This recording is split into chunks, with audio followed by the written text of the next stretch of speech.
Ang response ko dyan, nagsorry na ba ang China sa pag-violate ng ating karapatan sa West Philippine Sea, sa patuloy na pag-harass ng Filipino fishermen, sa pambubuli ng Philippine Coast Guard over the years, sa pagpapahirap sa Armed Forces of the Philippines whenever we do our resupply mission ng mga nakaraang taon? Are there any apologies that were extended to us by the Chinese government? Ngayon, kung pipilitin ako ni Senator Alan Peter Cayetano, yan ang tanong ko sa kanya. Na-compensate ba talaga ng caricature na yan ang ginawang pag-violate ng Chinese government sa ating mga kababayang Pilipino? I think it is for him to respond to this question. Iwan kayo sa mga some officials who go visit the Kalayaan Island Group. Ano po ang update na? Akala ko murals to. Ito invitation. So far, wala pa naman tayong nare-receive na response, no? Other than yesterday, yung nagbabanggit ng debate muna si Senator Marcoleta before he can join me for an MDA flight. Pero sinagot na rin natin yan yesterday. I don't think that it is necessary for us to debate on something that is already ours, right? And for Justice Carpio, I think he will be willing to have a debate with Senator Marcoleta.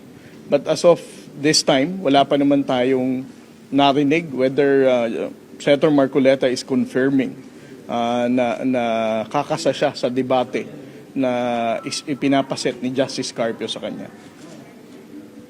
Sir, kasama na din po ba siya sa invitation natin si Senator Alan Peter Cayetano? Well, if Senator Alan Peter Cayetano would also be willing to join the MDA flight, then he can also join, no? Senator Marcoleta, his son, Congressman Marcoleta, Senator Alan Peter Cayetano, para magbanding kami lahat sa Pag-asa, no? Magtampisaw kami sa dagat ng Pag-asa Island. Ano po yung gusto niyo makita po nila doon sa Kalayaan Island? Well, para sa akin, ang pinakamahalagang dapat makita natin doon is yung presensya ng komunidad ng Pilipino. Makakita sila ng mga kabataan doon na nakatira sa Pag-asa. I think that is very important for them to see and witness na meron tayong mga kababayan dito, that these are the people that we need to defend and to support, at hindi natin dapat ipamigay ang Kalayaan Island Group.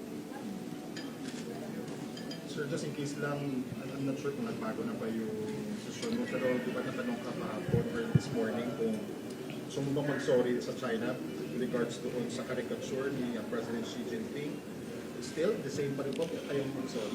Well, ang response ko dyan, nagsorry na ba ang China sa pag-violate ng ating karapatan sa West Philippine Sea, sa patuloy na pag-harass ng Filipino fishermen, sa pambubuli ng Philippine Coast Guard over the years, sa pagpapahirap sa Armed Forces of the Philippines whenever we do our resupply mission ng mga nakaraang taon?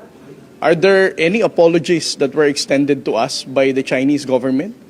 Ngayon, kung pipilitin ako ni Senator Alan Peter Cayetano, yan ang tanong ko sa kanya. Na-compensate ba talaga ng caricature na yan ang ginawang pag-violate ng Chinese government sa ating mga kababayang Pilipino? I think it is for him to respond to this question. So what can you say about the Senate resolution that was passed about condemning the statements of the Chinese government? Well, para sa akin, ang pagkakaroon ng isang Senate resolution na pinirmahan ng karamihan ng miyembro ng Senado, of course, I would like to thank Senator Kiko Pangilinan, Senator Risa Ontiveros, the Senate President, Senator Tito Soto, Senator Ping Lacson, at ang mga ibang pang senador, no, na nagpahayag ng pagtindig at suporta sa resolution na to. It goes to show na the Senate is really composed of, patriotic members of the institution. They represent the institution na alam nating may pagmamahal at pagtindig sa ating karagatan sa West Philippine Sea. Wala ba magtatanong sa mural? Just a follow-up question lang. Dun sa, what do you want to see? Kasi meron kayo nababanggit kanina na since may mga professionals na sasali sa murals,